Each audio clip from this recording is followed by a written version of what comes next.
Tyler Glasnow always dreamed of being a Dodger. That dream has now come true. The Dodgers officially completed their trade with the Rays. We will talk all about that trade. Some news came out about Shohei Ohtani possibly playing the outfield in 2024, which would be the first time in his career. We'll talk about that. And Yoshinobu Yamamoto met with the two New York teams, both of whom really, really want him. We'll talk about that and what we think the Dodgers' chances are of signing Yamamoto. That's what's on tap. So let's get locked on Dodgers.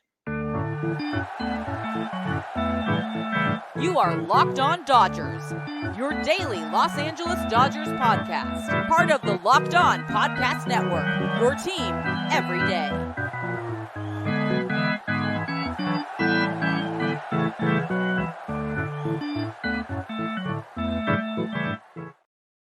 Hey, Dodger fans, this is Locked On Dodgers, part of the Locked On Podcast Network, your team every day. Thanks for making Locked On Dodgers your first listen every weekday morning. Remember, this show is free and available wherever you get your podcasts and on YouTube simply by searching for Locked On Dodgers. Or even better, go and subscribe wherever you're watching and listening right now. Then you can be an everydayer just like we are. If this is your first time with us, I am Jeff Snider. That guy next to me is Vince Samperio. Vince and I are both lifelong Dodger fans just like you are. We've also both spent time covering the Dodgers in the press box and the locker room. So we're not quite insiders, but we bring you the smart fans perspective on our boys in blue every weekday morning. Today's episode is brought to you by FanDuel. Make every moment more. Right now, new customers get $150 in bonus bets with any winning $5 moneyline bet. That's $150 if your team wins. Visit FanDuel.com/lockedon to get started. And getting started here for us, Vince, we talked for a couple days last week about this trade that was going down between the Dodgers and Rays. Last we heard, it had all been decided on. They were just working out the details of an extension with Tyler Glasnow. The Dodgers and Rays, the trade was contingent on the Dodgers being able to agree with Glasnow on an extension. Everybody expected it to get done after we recorded our last episode on Friday. That did get done. And so officially, Tyler Glasnow and Manuel Margot came to the Dodgers. Ryan Pepiot and Jonny DeLuca went to the Rays. We've talked a little bit, quite a bit on Friday about our thoughts on Glasnow and how the extension made us feel better about giving up 5 years of Ryan Pepiot for Glasnow. Ultimately, we end up getting 5 years of Glasnow too. Now that we know the terms of the contract, which is roughly $136.5 million over that 5 years, or put another way, what, 120 million, 110 million more than Ryan Pepiot is going to make during those 5 years, probably. How do you feel? Do you feel any differently about it? No, I feel the same. I mean, they got the extension done. The money, as we've talked about a lot, if the money would deter them in terms of CBT, then it would be an issue. But other than that, they have the money to put up whatever. I saw a couple other people kind of mention this about like Margot and DeLuca, like how much of an upgrade that is, and things of that nature. But I kind of look at it as you got Glasnow with the extension, so you kind of traded DeLuca and Pepiot for Glasnow, and then Margot was just kind of a trade-in, add-in to give you that outfielder that you kind of need as a fourth outfielder or whatever it is. So I still like the deal. Obviously they're banking on Glasnow. Not necessarily, I don't think Tyler Glasnow is ever going to be a 180, 200 inning guy, but not a lot of starting pitchers are these days, especially not on the Dodgers. And I think the transition to a six-man rotation, assuming that's what they're going to do with Ohtani, once Ohtani's in the mix next year, I think that's part of this decision to, extend Glasnow, a guy that maybe unfairly given the like injury-prone title. He's had some issues, but only I think one major arm issue. And yeah, I think it all works out. The money's, if he's good, he's underpaid for an ace. If he's not great, well, you basically are getting Ohtani and Glasnow for the same money that Ohtani would have got on the original deal. Yeah. I think that's about right. The Manuel Margot, I think that's the cost of doing business to get Glasnow. Just like taking David Price was the price the Dodgers had to pay to get Mookie Betts. To get an elite player, which Glasnow is when he's healthy, you sometimes have to take on a bad contract that a team like the Rays doesn't want to pay, or a team like the Red Sox didn't want to pay. And, we say bad contract really just mean more than the team wants to pay. And the Rays notoriously over the years, speaking of David Price, I guess, the Rays don't like to pay those contracts. And so Margot is worth the money to a team with money and not worth the money to the Rays. And so, yeah, that's the kind of move that a rich team like the Dodgers does. So sure, we'll take Manuel Margot off your hands.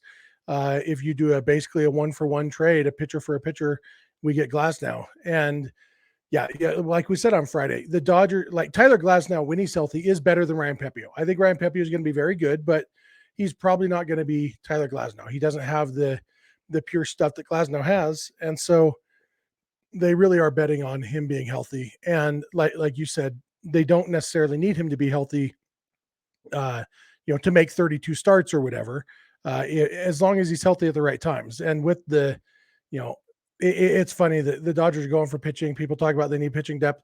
They have a lot of pitching depth, and they have guys who, later in the year, maybe Clayton Kershaw will be coming back to the Dodgers. Kyle Hurt, Nick Frasso, those guys are probably going to be knocking at the door and needing some big league innings. So it's not the end of the world if Glasnow has to take a break for a month or two, during the season.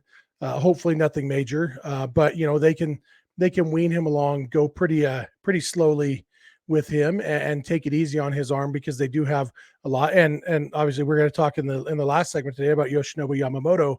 If they add him, it's, just increases how much they can afford to just kind of let everybody take it easy. And, your goal will be to have everybody be healthy in October at their peak. And part of that is well rested. And so, if he's healthy in October, there's sometimes a hidden benefit to a guy only pitching 120 innings in a season, because his arm is a little bit fresher for October. It really does come down to, is the arm the healthy part, and so, yeah, it's going to be an interesting thing to see, because it is a gamble by the Dodgers, but I think it's one that was worth making. Yeah, it's one of those things where, you bet on the talent and you bet on the stuff. And we've talked about that on here a lot. And I think that's what the Dodgers did. They're betting on the upside of Tyler Glasnow being an elite pitcher, an ace-like pitcher, your game one starter in a postseason series. And, not necessarily worried about the health. I mean, any pitcher you sign could become injury prone and with one pitch. And, now they need Tommy John, and now they're out for a year, 2 years, depending how it is. And, it takes them maybe a year to get back into it. So, like, any pitcher can get to that point. I don't think, maybe I don't know if Glasnow, I don't see it as being like, oh, he's prone to hurting his arm or prone to something like this. It's happened. He had, kind of similar thing with the internal brace surgery rather than a pure Tommy John, or because the ligament detached rather than frayed or broke apart, whatever the actual term is. But yeah, I think it's a gamble, but it's a gamble you take for that type of talent, and some of the Dodgers, can get away with, because we saw last year, like, everything went wrong for starting pitching last year, and the Dodgers made it through the season and won 100 games. Now, obviously that was because of the offense, but they're going to have a similar offense again next year and probably into the future, especially with those top three locked in for the next 4 years. So they got to make the moves that they do now. And, like I said, Yamamoto, some we'll talk about later. There's a couple other moves to be made in the starting pitching front, but this is a big one to start off, where they want to go. Yeah, I was thinking about the potential 2025 Dodgers rotation with guys coming back and everything. If the Dodgers were to sign Yamamoto, we're looking at a rotation that includes, in no particular order, Yamamoto, Dustin May, Bobby Miller, Tyler Glasnow, and Otani. Oh, Shohei Ohtani. Yeah, I mean, that five right there, that's like dominant stuff. And that's without mentioning, maybe they do bring back Walker Buehler, Tony Gonsolin, Emmett Sheehan, Kyle Hurt, Nick Frasso. Like, there's some dominant arms there, potential. It could be a lot of fun for the next few years watching this Dodgers rotation. Yeah. And you take off a potential, like, if Glasnow has a great year this year, he's going to be worth more than they signed him for. And he would have been worth more than that in next year's free agency. So. Yeah, absolutely. We're going to come back in a minute. We're going to talk about the other big free agent, Shohei Ohtani, who they signed, and some interesting comments that Dave Roberts made. So that's what's on tap. So let's keep it locked on Dodgers. This episode is brought to you by FanDuel. Score early this NFL season with FanDuel, America's #1 sportsbook. Right now, new customers get $150 in bonus bets with any winning $5 money line bet. That's $150 if your team wins. Money line bet means all you're doing is picking the winner. You don't need to cover spreads or over-unders or anything like that. Just who do you think is going to win the game? If you're confident about it, put $5 on it. And if you're right, you get $150 in bonus bets that you can use anywhere on FanDuel. So if you've been thinking about joining FanDuel, there's no better time to get in on the action. The app is so easy to use. There's a wide range of betting options, including spreads, player props, over-unders, and more. So visit FanDuel.com/lockedon and kick off the NFL season. FanDuel, official partner of the NFL. We are back. We want to thank you for making Locked On Dodgers your first listen every weekday morning. We especially want to thank our everydayers. Those of you who are with us every weekday morning, we really appreciate you. I want to remind you, you can join the Locked On Dodgers Insider Club. All you got to do is go to joinsubtext.com/LockedOnDodgers. And you will get text messages from us pretty regularly with our thoughts, stuff that maybe won't make it to the podcast, isn't going to make it to Twitter, but that we are sharing just with our insiders. When the season starts, Vince will be at a lot of games, and you'll get some text with background, inside information there from him. It's a lot of fun. It's just a few bucks a month, and there's a 14-day free trial. So go to joinsubtext.com/LockedOnDodgers to sign up for that. Also remember, 2 24/7 streaming YouTube channels from Locked On that might be of interest to you: Locked On Sports Today and Locked On Sports Los Angeles. And both of those cover all the sports you can want. If you're interested in everything across the American landscape of sports, that's Locked On Sports Today. If you want to focus specifically on LA, that's Locked On Sports Los Angeles, both available on YouTube, streaming 24/7. And with that said, let's jump into interesting comments that Dave Roberts had to say about Shohei Ohtani. Noah Camrus tweeted this out. Dave Roberts on the Dan Patrick Show said there was even a little talk with Shohei about come September when he can pick up a baseball and throw. Would he be open to taking some balls out there in left field? And he said, if it works and my arm feels okay, I'm open to it. And, it's pretty obvious, maybe one of those Captain Obvious statements, that a guy is going to be ready to make throws in from the outfield before he's ready to throw 98 miles an hour off the mound. And so, by September, we will be roughly a year out from Shohei Ohtani's surgery that, may or may not have been Tommy John surgery, whatever it was, doesn't have a name. And they say that he's ahead of schedule on his recovery. Do you think there's actually a real chance, Vince, that we see Shohei Ohtani play the outfield for the Dodgers in 2024? My first thought is no, but again, from everything we've seen from Ohtani, he wants to win and he wants to help the team and he wants to, do whatever it takes. And, we saw last year, obviously, if anything we compare it to, it's not going to be the same because Ohtani is also a pitcher. So, he's working his arm back a little bit differently. But, we saw Bryce Harper come back and, take over first base for the Phillies, which allowed them to move some other guys around and, get their DH who they wanted to have as their DH, especially after Reese Hoskins went down. And, first base and outfield are different, but Ohtani, he's played the outfield before in Japan. He played it very sparingly in 2021 with the Angels. I think 8 total innings he played in the outfield. So not a lot, but he definitely played it in Japan. And yeah, if it came to a point, kind of like Mookie Betts moving to the infield, I guess if it was a point where he was able to throw and for whatever reason they needed an outfielder, or it would make more sense for them to put him in the outfield and maybe get Muncy to DH and have somebody else play third base, whatever the case is, I could see it happening. But realistically, in year one of 10 years where you want this guy to pitch for you, it would have to be like a very, very situation where okay, everything's all clear. Yeah. And I think like you implied, a specific set of circumstances, if say Max Muncy gets hurt in June, and so at the trade deadline, the Dodgers pull off a big trade for Nolan Arenado or something, and then Muncy comes back in September, but he's not ready to throw, but he's ready to hit, something like that. Okay, Muncy, you could be our DH. We'll move Ohtani to the outfield. Like, it would have to be some specific set of circumstances that definitely makes the team better by having Ohtani in the outfield. And like that hypothetical situation I just said, if it's Max Muncy over, whoever is Manuel Margot or whoever the fourth outfielder is, then yeah, that's an upgrade. And so that helps the team. But for me, a lot of this almost more than for 2024, it kind of underscores something that I've talked about. I don't think I've talked about it on the podcast. I talked about it with friends and people through text messages when people say, well, the Dodgers, if Ohtani ends up not coming back as a pitcher, then you're just spending $70 million a year on a DH. And, the DHs obviously have the least positional value on the team when we're talking about WAR or whatever, because they only play they only hit, they don't play defense. But my point has always been, well, if Ohtani isn't a pitcher anymore, he's not going to be a DH. He's going to be an outfielder. He's an elite athlete.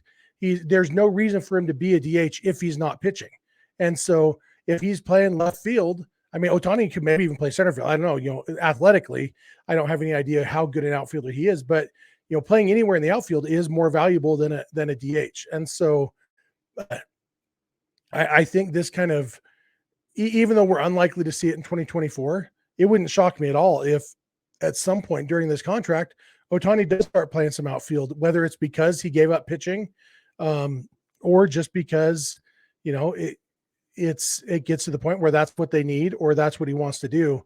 Because I do think that a guy like him is likely a very good defensive outfielder. Yeah, there was a video circulating on Twitter. It was mostly throws from Ohtani from the outfield, and obviously all the throws were pretty on the money. There was not really any actual like defensive plays, like catching the ball in the air or anything like that. But yeah, I would imagine he's pretty good out. Like, it's one of those things where Ohtani is like the best kid on a little league team where he can play wherever and he's going to be great at it. Kelly Leak from Bad News Bears, something like that, where no matter where you put him, he'd be able to figure it out. And outfield is not, I'm not going to say it's one of the easiest positions, but it's a lot easier to handle than playing the infield. And I don't see there being a thing for it. Now, in terms, what would be interesting is like, later on down the line, if they needed an outfielder in like a pinch situation, which I don't, in 2021, I don't remember what the reason was he played off, because it was 7 games, 8 innings. So it might have just been like, hey, we used up, we pinch hit a couple guys and we need an outfielder or something like that.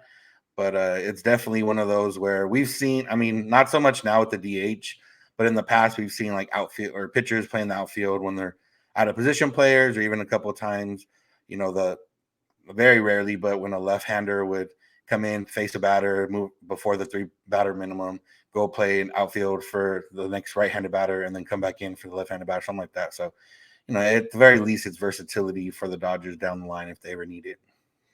Yeah, I'm just looking at the first time in 2021 that he played the outfield, April 24th. It was the 8th inning, and the Angels brought in Anthony Bemboom to pitch, moved him from left field to pitcher. So it was, they were down 13-2. And so it was, all right, we're bringing in position player pitching. Let's go ahead and put Shohei out in left field. And the first batter hit one home run over Shohei's head in left field. So we know he can watch a ball go over. Dusty Baker challenged a play up 15-2 with the position player pitching is what I'm seeing in this box score. Guy grounded out. Robel Garcia grounded out to second base, and Dusty Baker challenged it and lost the challenge. So anyway, so I assume it was a lot of situations like that. And we should note that not every guy who is fast is a good outfielder. Juan Pierre had remarkably poor range for a guy as fast as he was. Scott Podsednik was kind of the same thing. And, what's his name? Terrence Gore, one of the fastest guys in baseball history, and was so bad that teams didn't even let him try to play the outfield. That's how bad he was. So it's not a guarantee that Shohei would be good, but considering that Shohei has been great at everything he's ever done on a baseball field, I suspect he's not quite Terrence Gore level defensively in the outfield. Yeah, I think that's safe to bet. Yeah. I'll eat a shoe if he is. We're going to come back in a minute. The other big Japanese free agent, Yoshinobu Yamamoto, coming from Japanese League, MPB. he met with the two teams in New York this weekend. We are going to talk about that and what that might mean and what we think it means for the Dodgers' chances. So thanks for making Locked On Dodgers your first listen, and please keep it Locked On Dodgers.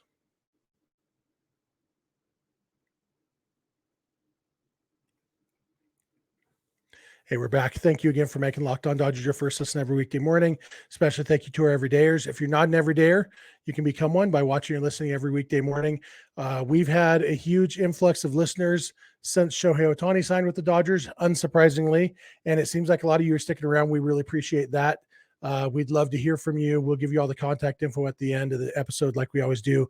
Fun hearing from you. If you're watching this on YouTube, we'd love to hear your thoughts in the YouTube comments section. Remember Locked On's two 24/7 streaming YouTube channels, Locked On Sports Today and Locked On Sports Los Angeles, to get your fix for all the sports you need with the local shows, the national shows. You'll hear this show on Locked On Sports Los Angeles every day, and often on Locked On Sports Today when there's big national news, which hopefully there will be coming up soon. Hopefully the Dodgers will sign Yoshinobu Yamamoto, add him to their starting rotation. He met with the Yankees and the Mets this weekend. Both teams have a lot of money. Both teams really want Yamamoto. And I still think the Dodgers have the best case, but I wouldn't be surprised at all if Steve Cohen of the Mets really, really outbids everybody for Yamamoto. And I wonder how close the Dodgers have to come. Like, I don't think Yamamoto is necessarily for sure going to go to the highest bidder. But he doesn't seem like he's going to turn away too much money. If Cohen outbids everybody by $100 million, he's probably going to the Mets, right? Yeah, I would assume so. The fact that he's meeting with teams for a second time, I believe they said he's supposed to meet with the Dodgers a second time too. And yeah, obviously he's doing some type of due diligence. And, for us, we see the fact that he was, a Dodger fan growing up. We see that Ohtani was part of the pitch and everything else. And, you would think that, he should just, be signing with the Dodgers. But we don't know what everybody's looking for. And, it might be one where he does want to cash in on the money. And maybe the money, maybe the money is all it's going to take. And if it's that case, I do think the Mets make sense, because the Mets aren't on a trajectory to win next season, maybe not even win or be a World Series contender in 25, maybe a playoff contender in 25. But Yamamoto's young enough to where that still fits in their timeline if they sign him right now. Whereas, Dodgers, Yankees are a little bit more in win now mode. Obviously, he's going to get probably 10 years at least, no matter where he goes. But for the Mets, it's one of those, do we want this guy around for a while? Okay, here's money. And for the Dodgers and Yankees, they actually need him for next season. And then obviously the season's moving forward. So it'll be interesting to see the dynamics that play into that. And with somebody this young, like 25 years, does anybody get creative and try to offer a 13, 14-year deal to maybe drop down the AAV a little bit if it gets over 300 mil? It'll all be interesting to see how it kind of plays out, because we've seen a lot of different reports. But again, with, someone like Yamamoto, I don't think we necessarily can read too much into every report, because I don't know who has, his ear or his agency's ear or anything like that. Yeah. One of those notes that came from Andy Martino, who is a New York writer, he said that Ohtani being part of that sales pitch to him was, quote, highly significant to Yamamoto. Martino said the Dodgers are still in a good position. And yeah, like you said, we don't really know what he's looking for, what he's thinking. Players coming over from Japan, generally the insiders here in the United States don't often have inside sources. They know his agent, but we don't really know who has what sources, and so it's hard to know what to trust. I'm choosing to take it as a good sign that he is doing the second visits kind of in reverse order. That do the Dodgers second visit last, where he's gathered all his information, and then as long as the Dodgers give him the answers that he wants, then he says, okay, we're good. Let's have a press conference. That's what I'm hoping for. That's how I would do it if I were him, and it doesn't take a huge stretch of the imagination to picture me as an elite athlete, right? Right. Yeah. Yeah, I'll go along and get on board with that. Once upon a time, I may not have been elite, but I was a solid athlete. Just ask that guy who wrote that article about me being a fatty. So, but yeah, I mean, I guess kind of the other part of this is the contingency plan if Yamamoto doesn't sign. And in one of the articles over the weekend from Rosenthal, Nightingale, Heyman, they're all kind of blending in at this point. They had mentioned that the White Sox were very interested in Ryan Pepiot. And, this was not a direct quote. This was more like what they're like. They were sad to see him go to the Rays because they liked him and the potential Dylan Cease trade. If they don't sign Yamamoto, do you think it's a free agency play or another trade play? Like, do they want to draw from? But they still have a lot of depth, and my guy, even like Michael Busch, like what's going to happen with him, type of thing. But there's still some guys out there on the free agent market that would help out. Yeah, I definitely think at least one of Michael Busch and Miguel Vargas probably needs to be traded this offseason. There's definitely not room for both of those guys. There might not be room for either of them. And so a trade makes sense still. We did hear that the White Sox had backed off on the Dylan Cease talks until after Yamamoto signed so that they could kind of use that as leverage for the teams that miss out on Yamamoto. So a lot of it does make sense in that way. But, I still expect the Dodgers to trade for a left fielder too, whether it is Randy Arozarena or somebody else. And, so that could be where Michael Busch ends up going. But when you look at the free agent market, really it's Blake Snell and Jordan Montgomery are the guys left. And after Yamamoto and everybody else, it's like, obviously Clayton Kershaw is what he is. Brandon Woodruff is hurt next year. Marcus Stroman is like maybe intriguing on some level. Martin Perez. And then you get down to Zach Greinke. Like if we're going quality of pitchers, the next guy on the list is Zach Greinke. And Greinke, and then Lucas Giolito is right below Greinke. So, maybe Giolito makes sense. He's another guy who, like Glasnow, grew up a Dodger fan, grew up in Southern California, and has some decent stuff that maybe they could try to get something out of. But yeah, I would guess if they miss out on Yamamoto that they then pivot to try to get Dylan Cease and, then Jordan Montgomery. And after that, I don't know. I think that's like plan D. I think that they probably have a lot invested in getting Yamamoto. Yeah. I mean, it would feel that way. It makes the most sense, especially coming down to money over giving up anybody. And the fact that he's so young that, however long you sign him, even if he got hurt at one point in that 10 years, you still have him for 10 years total. So there's a lot to, it's the good thing with Yamamoto is that I would imagine it's not going to take that much longer. He's meeting with teams a second time. And then I would imagine the decision comes after that. The very least by January 4th, we'll know for sure because that's when the posting time is over.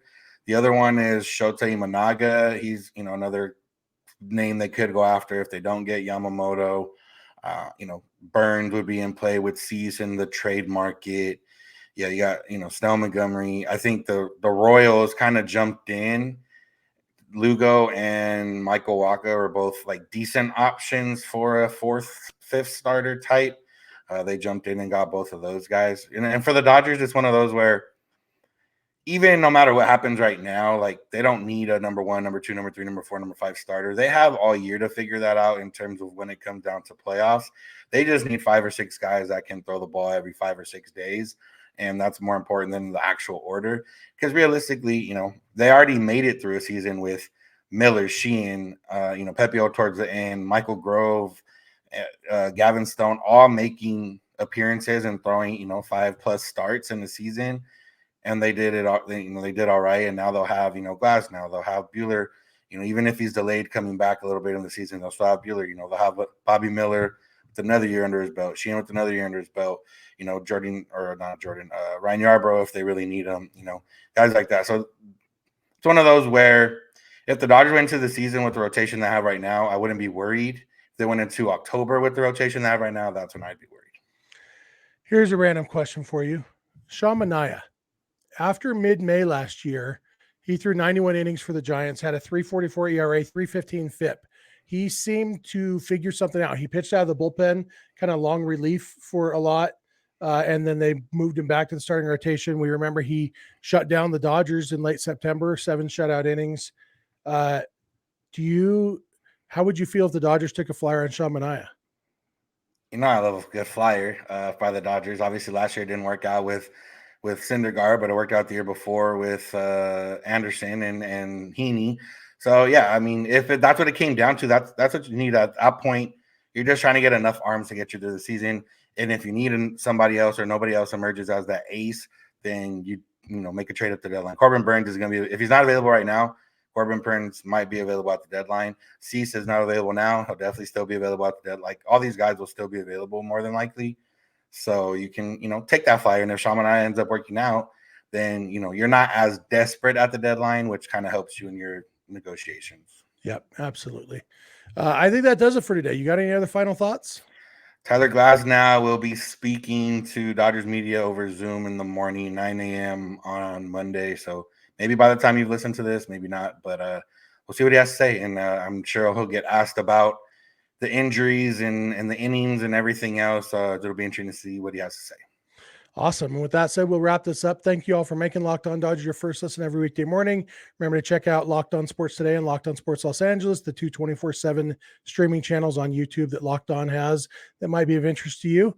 Also, remember to check out our Locked On Dodgers Insiders Club at joinsubtext.com/LockedOnDodgers, where you can get text messages from us with all sorts of cool stuff in one-on-one conversations, exclusive mailbag episodes, all sorts of stuff we're going to do there. It's a lot of fun. Several of you have joined, and we're having a good time so far. If you're not an everydayer, just become one by watching or listening every weekday morning. Thank you to those of you who are everydayers. You can follow us on Instagram and on Twitter at Locked On Dodgers. Vince is on Twitter at VinceSense91. I'm on Twitter at Snydog, and both of our DMs are open there. You can email us, lockedondodgers@gmail.com, or you can send us a voicemail or a text message at 323-863-LOCK5625. We are here every weekday morning, and we hope you'll be here with us. When you get in your car or sit on your couch, tell your smart device to play podcast Locked On Dodgers. And remember, you don't have to agree. You just have to listen. We'll talk to you tomorrow. Have a good one.